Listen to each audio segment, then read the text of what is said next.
Hi, good morning. Good morning, dear friends. You're warm welcome in our YouTube channel Art of English. दोस्तों, आज हम बात कर रहे हैं 12वीं और 11वीं की कक्षा के विद्यार्थियों के लिए समर कैंप का जो सेशन चल रहा है। इसमें आज हम स्टडी करेंगे एडवर्ब को किस तरह से रिमूव करते हैं और एडवर्ब को किस तरह से ऐड करते हैं। इनको प्रयोग बहुत आसान है। ये 12th के एग्ज़ाम में 100% आते ही आते हैं। तो जितना आसान है इनका प्रयोग, उस तरह से समझना भी इनको बेहद आसान है और हम एग्ज़ाम में फ्री के नंबर ऐड कर सकते हैं। ज़्यादा मेहनत ना करते हुए हम एग्ज़ाम में फ्री के नंबर ऐड कर सकते हैं। इसे बोलते हैं हम एडवर्ब टू। ये होती है प्रपोजिशन टू। केवल हमें इन दोनों टू को हटाना होता है। पहला क्या है? Adverb too. दूसरा क्या है? Preposition to. इन दोनों को ही हम हटाना है। तो हमें और सेंटेंस में कुछ नहीं करना है, केवल इन दोनों चीजों को हटाने पर ध्यान देना है। तो ही इज टू की जगह कर देंगे सो, बाकी वीक ऐसे चल रही हैं। अब यहाँ इसको हटाएंगे, टू प्रपोजिशन टू को हटाएंगे, कंजक्शन कर देंगे that. He is so big that. अब यहाँ पे जो अगर नाउन है तो उसको प्रोनाउन लिखेंगे, प्रोनाउन है तो वही प्रोनाउन यहाँ लिखेंगे। ही है तो ही लिखेंगे, शी है तो शी लिखेंगे, है नहीं? ही, फिर इसके साथ में और ये प्रेजेंट में तो कैन नॉट, पास्ट में तो कुड नॉट करनी। ही कैन नॉट, बाकी जंप जो के तो उतार देंगे।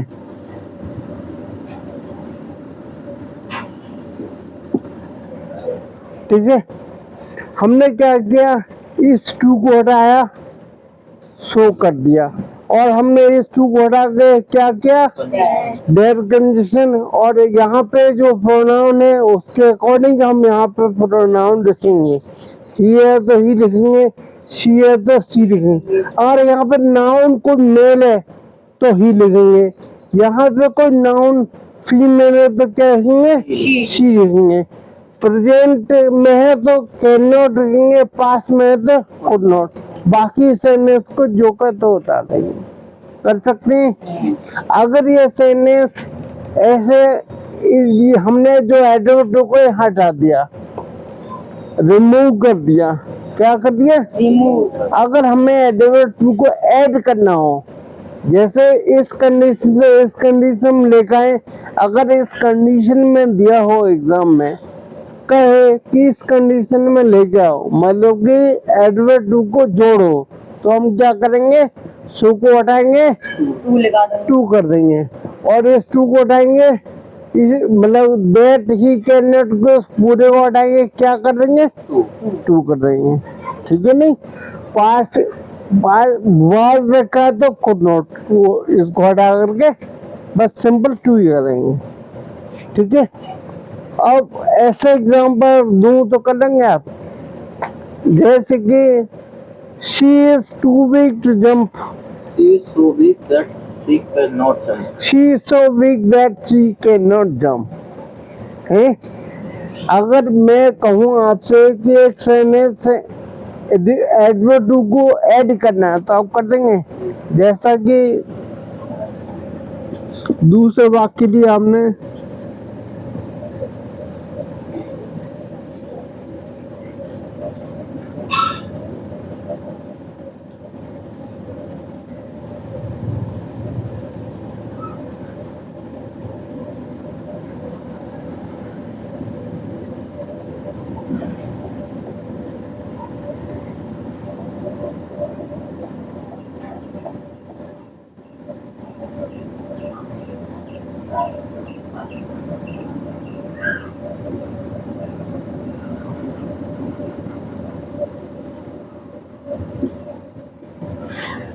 तो हम क्या करेंगे? She was too weak यहाँ पे to jump. she Was was too weak too, so को हटाएंगे, वी, और देट सी को नोट घटाएंगे, टू करेंगे, to jump. Jump.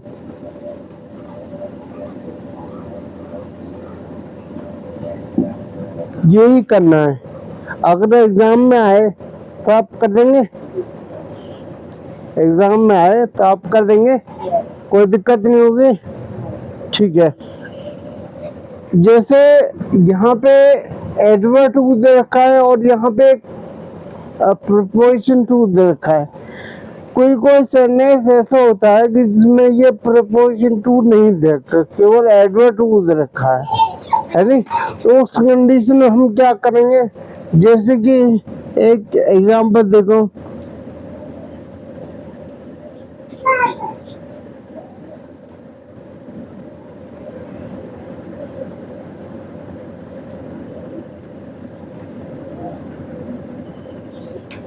she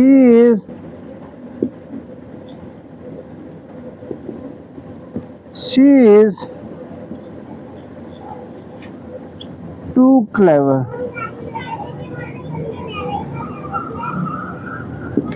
She is too clever. मतलब बहुत ज्यादा चालाक है। तो हम इसमें क्या करेंगे? कुछ नहीं करना है, इसमें केवल इस टू को हटाना है, बाकी जो शब्द है बिल्कुल वैसे ही रहेंगे। इस टू को हटा कर हम एक्सट्रीमली कर देते। क्या करते थे? एक्सट्रीमली। जैसे she is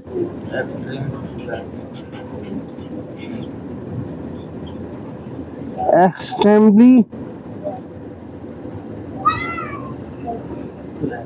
clever. She is extremely clever. अगर एग्जाम में एक्शन दिया हो तो आपको टू कर देना है, और टू दिया हो तो उसे एक्सटेंड करना है नहीं? इसको टू हटाने के लिए बोले तो एक्सटेंड भी कर देना, एक्सटेंड को हटाने के लिए कहे तो टू कर देना। दोनों में से कोई सा भी आप दे हो तो आपस में इंटरचेंज कर सकते हैं, है?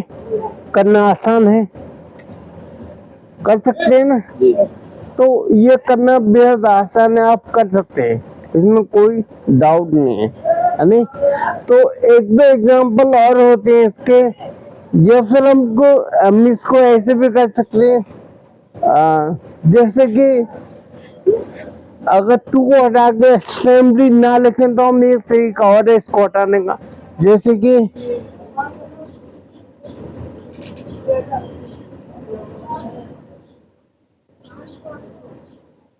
she is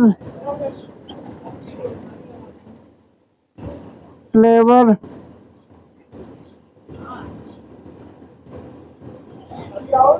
beyond the proper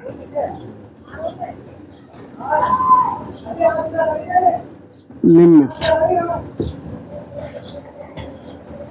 She is clever beyond the proper limit. ऐसे भी कर सकते हैं, है नहीं? अब हमें क्या करना है? अगर ये दे रखा हो she is clever beyond the proper limit, है नहीं? तो beyond the proper limit हटा के ये जो एडजेक्टिव है इससे पहले हमें टू कर दे, एडवर्ब टू कर देना है, इतना करना है। एग्जाम में इन दोनों में से कोई सा भी एग्जाम्पल दिया हो तो आप आसानी से कर सकते हैं, कर सकते हैं ना?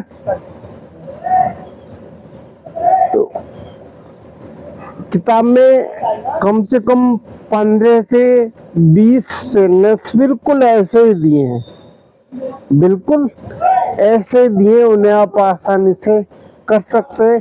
और कोई डाउट होता है तो आप हमें कॉल कर सकते हैं, और जिनके माध्यम से आपको पूरी एक्सरसाइज में कहीं भी कोई दिक्कत है तो आप हमें कॉल कर सकते हैं, आप हमें कांटेक्ट कर सकते हैं। तो 12वीं के एग्जाम में ये आते ही आते हैं, इतना आसान है इनको बनाना, तो क्यों ना फ्री के नंबर ऐड किया जाए। तो आप ये जो सेनेसेस है इनको एक्सरसाइज जो है घर पे स्टडी करें, बेहद आसान है इनको बोलना। तो मैं आशा करता हूँ आपके समझ में आए होंगे, आप ये कर सकते हैं। और आपके जो टेक्स्ट बुक है उसमें एक्सरसाइज दिए उसे करें, उसे करते समय कोई सेनेस आपकी समझ में नहीं आता हम कॉल कर सकते हैं और अपने अध्यापकों से कांटेक्ट कर सकते हैं। तो कल हम लेकर चलेंगे इंटरचेंज ऑफ डिग्री, फिर उसके बाद में इंटरचेंज ऑफ पार्टिसिपल का चेंज करना सीखेंगे। तो ये समर कैंप में हम ये चीजें कवर करेंगे। सो गाइस, आप हमारे वीडियो को एक बार देख के जो सेनेसेस है उनका अवश्य लाभ उठाएं और कोई क्वेरी है तो हमें कांटेक्ट करें और वीडियो को लाइक करें और चैनल को सब्सक्राइब करें। Thank you very much.